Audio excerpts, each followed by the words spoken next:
og det er vi faktisk meget, meget stolte over.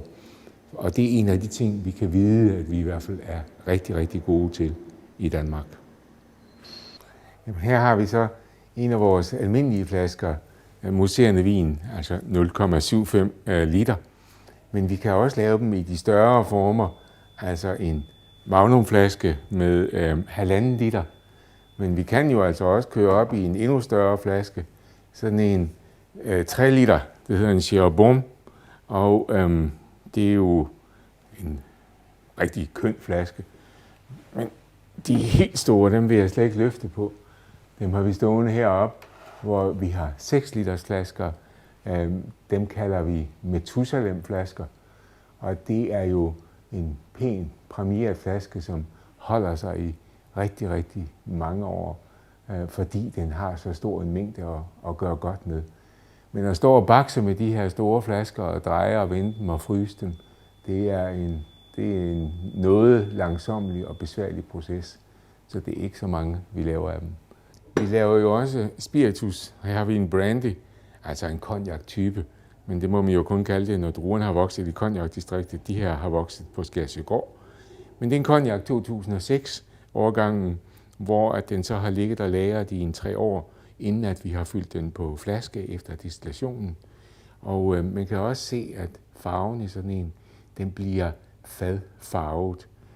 Altså, man får en vin, som modner og bliver rigtig, rigtig klar i duftene.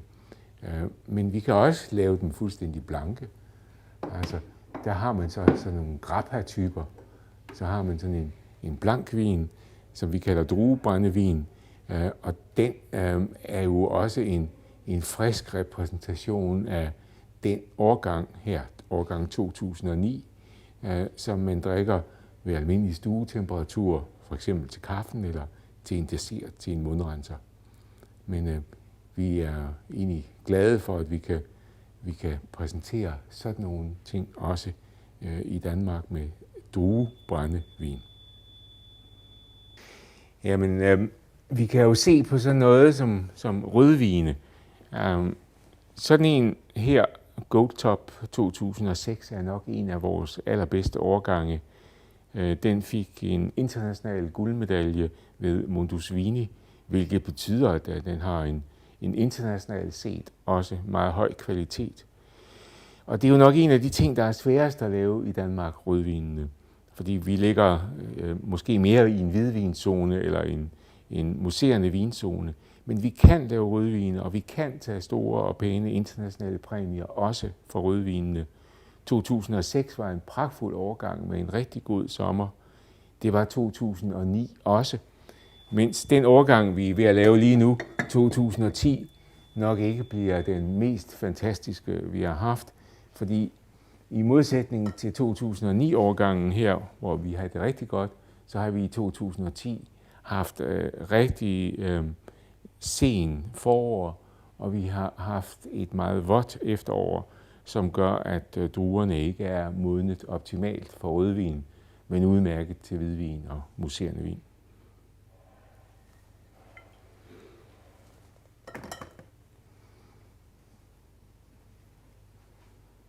Faktisk har vi nu en jubilæumsårgang 2010, vi er ved at fremstille.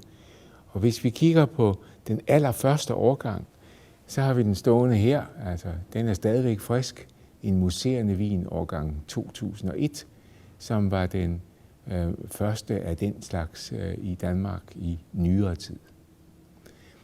Dengang vi startede, der vidste vi jo ikke, hvad der var godt. Altså, er vi gode i Danmark til at lave mousserende vine, eller er det hvidvine, eller er det rødvine, eller er det dessertvine, rosévine måske.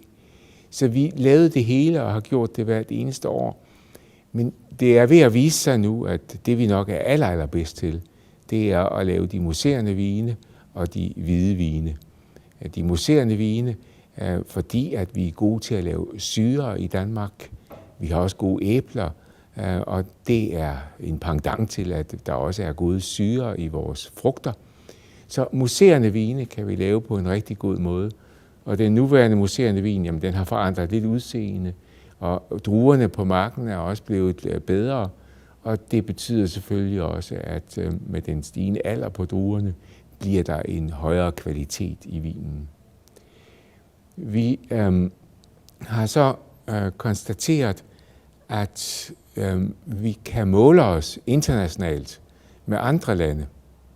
Altså, når vi sender vores vine til blindsmagninger rundt om i verden, når vi sender dem til konkurrencer, de største konkurrencer, vi kan opstøve i verden, op mod verdens bedste vine, jamen så er vi i stand til i de blindsmagninger at vinde medaljer. Og bare inden for de sidste 2 uger, der har vi fået 4 nye sølvmedaljer, nemlig 2 fra Mundus Vini, som er en af de største tyske konkurrencer, og 1 fra den største internationale konkurrence, som hedder ABC fra Wien. Og der fik vi 3 medaljer. Så denne her fik vi at vide i weekenden. Det er en sød vin, den har lige fået sølvmedalje. Så var der 2 medaljer til 2 museerne vine. Og fra den store konkurrence i Tyskland, der fik vi 2 sølvmedaljer for hvidvine. Så det er ved at være klart, at det er de hvide typer, som er blevet bedst. Og det er nok også den slags typer, vi kommer til at køre i fremtiden. Men den allerpæneste medalje, vi måske har fået, en guldmedalje internationalt, har vi faktisk fået for en rødvin.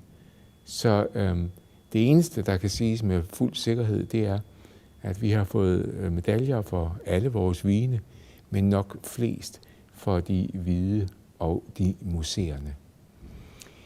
I alt har vi fået 13 internationale medaljer, og i alt omkring 50 medaljer, når vi også tæller de danske med, for de 10 eller 9 årgange, som indtil nu er vurderet. Og det betyder, at vi kan sige med stor sikkerhed, at Danmark er blevet et vinland, men bliver nødt til at have en anden holdning til dansk vin, end det, der var startholdningen, nemlig at dansk vin jo var en vits. Og det er jo meget nemt at forstå. Altså, dansk vin er et nyt fænomen. Det tager tid, inden at det bundfæster sig. Og det tager også et stykke tid, inden at vi finder den stil i Danmark, hvor at vi kan komme op i et internationalt niveau.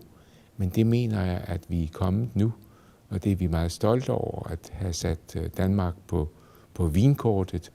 Og på den måde, så ser vi egentlig frem til, at man i Danmark kan nyde alle de forskellige former for danske egnsvine, også til rigtig dansk mad.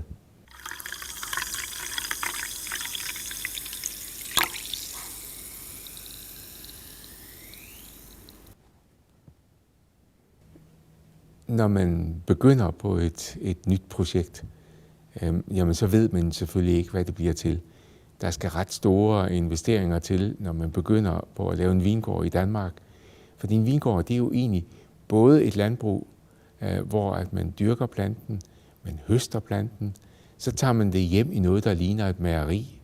Her fremstiller man vinen, så putter man den på flaske, men ikke nok med det, så skal man også markedsføre og sælge vinen. Den skal etiketteres og bringes ud i handlen. Så der er en meget, meget stor proces i at lave vin fra jord til den endelige forbruger, hvor den kommer på bordet. Investeringerne er betragtelige, men på nuværende tidspunkt, der kan vi jo se, at der er omkring 60 vinbrug i Danmark, som er ved at slå sig op. Og mange af dem har eksisteret nu i 5-10 år, og begynder at få en vis pondus. Men det er jo også sådan, at der er rigtig mange, der laver vin som hobby. Altså gør det i baghaven, eller gør det på et stykke jord, som de har. I alt er der omkring 1200 personer, som laver vin på den måde. Men der er det jo også sjovt så at være foregangsmand, ligesom at have banet en vej for, at dansk vin kan gå fra at være en vits til at blive noget, der er meget, meget respektabelt. Jo, jeg må nok konkludere så, at efter de første 10 år, hvor vi har lavet vin her, der er min drøm blevet til virkelighed. At vi har fået en kvalitet, som vi kan hejse det danske flag højt for. Så drømmen er gået i opfyldelse. Ja, men tak for jeres opmærksomhed. Værsgo. Skål.